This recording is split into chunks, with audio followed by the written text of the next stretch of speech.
Donc bonjour, je ne sais pas si vous m'entendez, si vous êtes nombreux à regarder notre vidéo en direct. Je me présente, Michèle Boer, je suis avocate à Bordeaux, spécialisée en droit du travail et je suis aujourd'hui avec Gayatri Chaudhary, mon assistante, qui va me poser des questions pour que l'exposé soit un petit peu plus vivant sur le Conseil de prud'homme, puisque nous avons décidé de faire un Facebook direct ou Facebook Live sur le Conseil de prud'homme, comment le saisir. Bonjour, donc nous avons quelqu'un qui nous regarde. Comment le saisir, pourquoi le saisir, et puis aussi nous parlerons des honoraires d'avocat, combien coûte en effet une saisine du Conseil de prud'homme.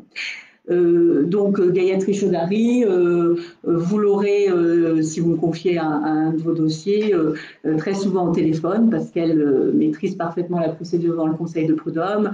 Elle fait toutes les mises en état devant le Conseil de prud'homme et puis elle est dans la relation avec nos clients du cabinet.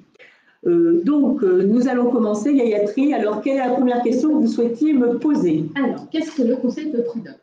Alors, le Conseil de prud'homme est une juridiction qui est compétente pour régler les litiges entre les salariés et les employeurs, donc litiges de droit du travail. En sachant que si vous êtes fonctionnaire et si vous êtes donc, je ne sais pas, fonctionnaire aux impôts, etc., ce ne sera pas le Conseil de prud'homme qui est compétent. Le Conseil de prud'homme est compétent que pour les employeurs de droit privé, les entreprises, les sociétés. Voilà, est-ce que j'ai répondu à votre question? Oui, merci. Et quand peut-on saisir le Conseil de prud'homme? Alors, on peut saisir le Conseil de prud'homme si on a un litige avec son employeur. Alors, quel genre de litige est tranché par le Conseil de prud'homme? Si par exemple, vous êtes licencié, c'est le litige le plus classique. Vous êtes licencié pour faute grave, je ne sais pas, pour avoir bu au travail ou être arrivé en retard ou avoir une altercation avec un autre collègue de travail et vous trouvez ce licenciement parfaitement injuste et injustifié, vous pouvez en effet saisir le Conseil de prud'homme. Vous pouvez saisir le Conseil de prud'homme aussi dans l'hypothèse où votre employeur n'a pas payé des heures supplémentaires ou encore lorsque vous avez conclu un contrat de travail à durée déterminée et que ce contrat de travail à durée déterminée, en réalité, vous l'avez conclu à plusieurs reprises et que l'employeur aurait dû vous engager à contrat à durée indéterminée, donc pour faire requalifier ce contrat. Donc il y a plusieurs possibilités de saisine. Alors quand vous êtes salarié, vous pouvez saisir le Conseil de prud'homme, mais sachez que l'employeur peut saisir aussi le Conseil de prud'homme, notamment lorsqu'une clause de non-concurrence n'a pas été respectée. Comment saisit-on le Conseil de prud'homme? Alors, la saisine du Conseil de prud'homme est assez simple. Vous pouvez saisir le Conseil de prud'homme par requête. Alors, elle est simple. Elle était beaucoup plus simple il y a quelques années puisque on saisissait le Conseil de prud'homme par une requête qui était peu motivée, c'est-à-dire que vous n'aviez que les chiffrages des demandes que vous indiquiez. Aujourd'hui, la requête exige un certain nombre de mentions. Donc, il vaut mieux, je pense, vous faire aider pour saisir le Conseil de prud'homme parce que la procédure se complexifie de plus en plus et il faut, avant la saisine du Conseil de prud'homme, écrire une correspondance à votre employeur pour proposer une résolution amiable du litige. Attention, saisine un peu plus compliquée aujourd'hui du Conseil de prud'homme. Est-ce que je suis obligée de prendre un avocat? Alors ça, c'est la question un peu tarte à la crème parce que je ne vais pas vous dire, alors que je suis avocate, qu'il ne faut pas saisir d'avocat. Alors pour tout vous dire, l'avocat n'est pas obligatoire pour saisir le Conseil de prud'homme. Vous pouvez saisir le Conseil de prud'homme tout seul et j'ai vu les salariés en effet se défendre seuls. Vous pouvez également demander à un défenseur syndical, c'est-à-dire un membre d'un syndicat, de vous défendre.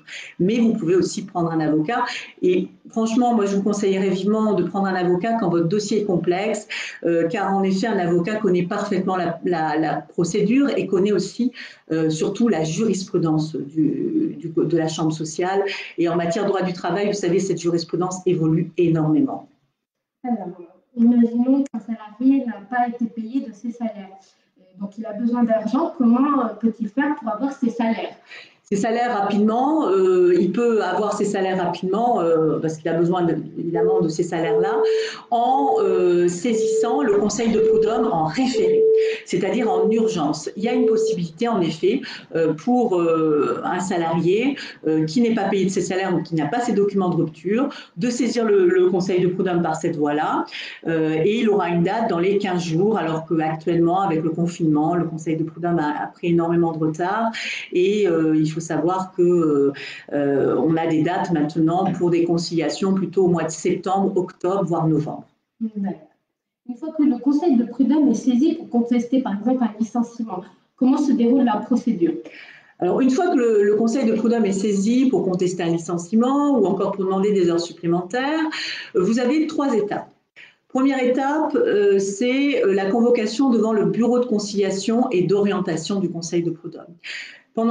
Étape pendant laquelle vous allez comparaître avec votre employeur et avec vos avocats respectifs si vous avez pris des avocats, devant la juridiction qui sera composée d'un salarié et d'un employeur, puisque le conseil de prud'homme, peut-être que je ne vous l'ai pas dit au début, est une juridiction paritaire. Vous êtes jugé par vos pairs, c'est-à-dire des employeurs et des salariés, des travailleurs en fait de la vie sociale.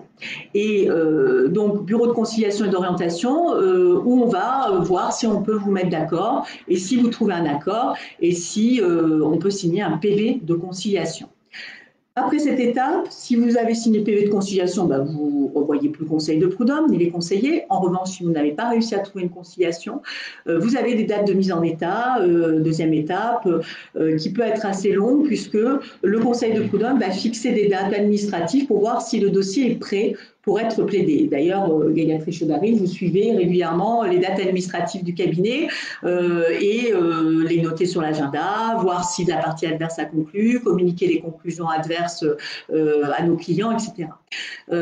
Après cette période de date administrative, lorsque le dossier est prêt pour être plaidé, vous avez la 3e étape, la plaidoirie devant le conseil de prud'homme, où on va plaider nos conclusions, mais la procédure étant orale, on plaidera nos conclusions, mais à notre manière, évidemment. Alors attention, il y a des cas où il n'y a pas de bureau de conciliation, c'est le cas lorsque l'entreprise est en liquidation judiciaire ou encore lorsque vous demandez une requalification d'un CDD en CDI ou encore lorsque vous avez pris acte de la rupture de votre contrat de travail, ça va directement devant le bureau de jugement, il n'y a pas ce passage du bureau de conciliation. On entend souvent le terme aussi départage. Qu'est-ce que cela signifie?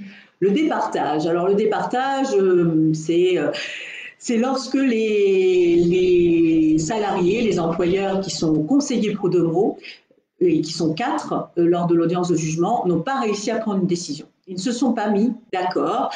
Par exemple, les employeurs, les 2 employeurs sont pour l'employeur et les 2 salariés pour le salarié. Qu'est-ce qui se passe? Il faut quelqu'un pour les départager. C'est le juge départiteur qui fait partie du tribunal judiciaire et qui va rendre une décision. Alors, c'est un petit peu long, puisque normalement le code du travail prévoit 1 mois pour pouvoir audiencer ce départage. En réalité, à Bordeaux en tout cas, ça met bien 2 ans. Et d'ailleurs, nous avons engagé des actions en responsabilité de l'État pour lenteur de la justice, puisqu'il faut être jugé dans un délai raisonnable, dit la Convention européenne des droits de l'homme, l'article 6, et un délai raisonnable, 2 ans, c'est pas vraiment raisonnable, surtout quand le code prévoit 1 mois. D'accord. En cas de décision pas bonne pour le salarié qui n'a pas eu gain de cause, quel est son recours? Alors, si le salarié n'a pas eu gain de cause, il a la possibilité d'interjeter appel. Alors, attention, il faut qu'il ait fait des demandes de plus de 4 000 €. Sinon, la décision est en dernier ressort et donc il a la possibilité d'interjeter appel de la décision dans un délai d'1 mois à compter de la notification de la décision. On va vous notifier la décision par l'avoir recommandée et donc il ira devant la cour d'appel. Alors, à Bordeaux, la cour d'appel est compétente pour toutes les décisions qui relèvent du conseil de prud'homme de Bordeaux, de Libourne, d'Angoulême, de Périgueux. Donc, vous pouvez faire appel. Après, il y a des règles, comme vous savez, Gayathri, puisque vous suivez aussi cette procédure, assez stricte en appel, puisqu'il y a des délais pour conclure, des délais pour faire appel, des délais pour signifier les déclarations d'appel. Enfin, c'est très technique, la cour d'appel. Et là, pour le coup, vous êtes obligé de prendre un avocat. L'avocat est obligatoire devant la cour d'appel. Et quels sont les honoraires de l'avocat? Alors, les honoraires de l'avocat, c'est souvent le nerf de la guerre et c'est souvent ce qui pose problème. Alors, c'est assez compliqué. Et c'est pas parce que je veux échapper à cette question que je vous le dis, de fixer, enfin, de vous dire quels sont les honoraires d'un avocat devant le conseil de prud'homme. En effet, les honoraires sont fixés selon la notoriété de l'avocat, la complexité du dossier, également la fortune du client et il est assez compliqué en effet de vous dire aujourd'hui combien coûte un prud'homme sans avoir vu votre dossier. Si vous avez un dossier simple où vous sollicitez un référé pour des rappels de salaire, il est évident que votre dossier ne va pas coûter 3 000 € et que vous allez avoir des honoraires raisonnables qui vont s'appliquer en fonction de l'enjeu du litige et de la complexité du dossier. Mais évidemment, si vous avez un dossier beaucoup plus complexe où il y a de nombreux chiffrages d'heures supplémentaires, les honoraires vont être plus importants. Moi, je sais que je pratique les honoraires au forfait et non pas au temps passé, parce qu'il y a deux méthodes de pratique d'honoraires et que je vous fais un forfait en fonction des heures que j'estime devoir passer dans votre dossier et généralement, je sollicite un honoraire sur le résultat que vous obtenez devant le conseil de prud'homme. Alors, sachez que si vous n'avez pas les moyens, vous avez la possibilité de bénéficier de l'aide juridictionnelle si vous avez des revenus de moins de 900 € par mois. Et ce sera donc l'État qui paiera l'avocat. Et si vous avez une protection juridique, renseignez-vous, une assurance. Quelquefois, on prend beaucoup d'assurances et on ne sait pas trop ce que ces assurances proposent. Quelquefois, dans l'assurance habitation, vous avez une protection juridique qui prendra en charge une partie des honoraires de l'avocat. Donc, nous en avons terminé avec cet exposé. Je ne sais pas si certains d'entre vous, je vois que vous êtes un peu à regarder, hein, vous êtes nombreux à regarder ce Facebook Live. Donc, si vous avez des questions à poser, n'hésitez pas. Vous pouvez poser des questions sur la procédure devant le conseil de prud'homme. Si vous n'en avez pas, on peut mettre un terme à ce Facebook direct. Alors, les questions qui sont souvent posées, je pense y avoir répondu parce que les honoraires d'avocat sont une angoisse souvent pour les justiciables ou les futurs justiciables. Après, pour les questions sur vos dossiers particuliers, ce sera un peu compliqué de les poser. En tout état de cause, moi, ce que je vous conseille vraiment, quand vous saisissez le conseil de prud'homme, c'est vraiment de vous faire conseiller. Le droit du travail est très évolutif et franchement, la jurisprudence change énormément et la loi change énormément. Alors, vous avez le fameux plafonnement Macron, dont je n'ai pas parlé, dont il faut parler, en effet, puisque vous le savez, vous en avez certainement entendu parler.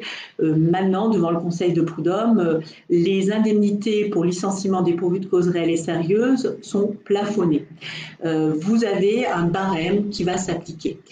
Donc, cela fait hésiter beaucoup de salariés pour saisir le conseil de prud'homme parce qu'ils se disent à quoi bon, j'ai peu d'ancienneté et par exemple, j'ai 1 an d'ancienneté, je vais avoir, ou 2 ans d'ancienneté, je vais avoir 1 mois de salaire, simplement maximum de dommages et intérêts. À quoi ça sert de saisir le prud'homme? Moi, je vous dirais qu'actuellement, le plafonnement est remis en cause très souvent par les avocats et la jurisprudence est très évolutive sur ce sujet. Et notamment, vous avez un arrêt de la Cour d'appel de Reims ou encore, je crois, dernièrement de Grenoble qui indique que le préjudice doit être évalué in concreto. Donc, il y a la possibilité d'aller au-delà du plafond. Donc, il ne faut pas hésiter à saisir le prud'homme, à mon sens. Alors, je vois que beaucoup me disent merci pour la présentation. Et j'ai Audrey qui voudrait me poser une question. Ben, allez-y, posez une question. Tapez votre question, je suis à votre disposition. Alors, est-ce que vous avez la question? Est-ce que vous pouvez me la poser ou pas? Voilà. Donc, il y a une question apparemment qui va venir. Alors, vous me mettez, nous étions sous la convention Syntec avec le paiement des jours de carence. Or, mon employeur a toujours enlevé ces jours de carence. Je suis embauchée depuis 2014, nouvelle convention depuis 2016. Ah là là, alors là, je ne comprends pas trop ce que vous voulez dire. Des jours de carence. Lorsque vous êtes malade, parce que là, je suis embauchée depuis 2014, nouvelle convention depuis 2016. Parce qu'après, il faut voir en effet la convention Syntec, l'applicabilité de la convention Syntec. C'est-à-dire il faut regarder si votre convention collective prévoit des dispositions transitoires, puisque vous avez été embauché en 2014 et que la nouvelle convention est de 2016. Moi, je n'ai pas la convention Syntec sous les yeux, mais il faudrait regarder si la convention Syntec prévoit des dispositions transitoires et si elle prévoit une applicabilité à tous les salariés de l'entreprise, même ceux des entreprises dépendant de la convention Syntec, même ceux qui ont été embauchés avant la modification ou pas. Voilà, donc vous mettez oui bien cela suite aux arrêts maladie. Donc, comme je vous dis, vérifiez la convention collective. Moi, je ne l'ai pas sous les yeux, hein, je suis désolée, je n'avais pas prévu cette question. Donc, vérifiez au niveau de l'applicabilité de la convention collective, en effet, si elle a été modifiée en 2016, il faut vérifier si elle s'applique à votre contrat de travail 2014. Et ça, il y a souvent des dispositions transitoires qui le précisent dans les conventions collectives. Je ne sais pas si j'ai répondu à votre question. Donc, je ne sais pas s'il y a d'autres questions encore. Le fait est qu'on doit de toute façon bientôt terminer ce Facebook direct, puisque j'avais prévu à peu près 20 minutes, voire au maximum 30 minutes. Donc, le plafonnement, je vous en ai parlé. Je vous ai parlé de tout, à mon avis. Je ne sais pas si vous avez des choses à ajouter, Gayatri. Non. Voilà, j'ai fait le tour complet. Nous allons certainement, elle s'applique à tous les salariés. Bah oui, si elle s'applique à tous les salariés, excusez-moi, je reviens à la question. Voilà, malheureusement, vous ne pouvez pas faire grand-chose s'il y a une application immédiate à tous les salariés. Donc, nous allons organiser certainement d'autres Facebook Live sur d'autres thèmes de droit du travail, comme le licenciement, la rupture conventionnelle. Si évidemment ce Facebook Live vous a plu, et n'hésitez pas à nous poser des questions lors de ces Facebook Live. Voilà, je vous dis à bientôt. Je vous souhaite une bonne journée. Au revoir. Au revoir.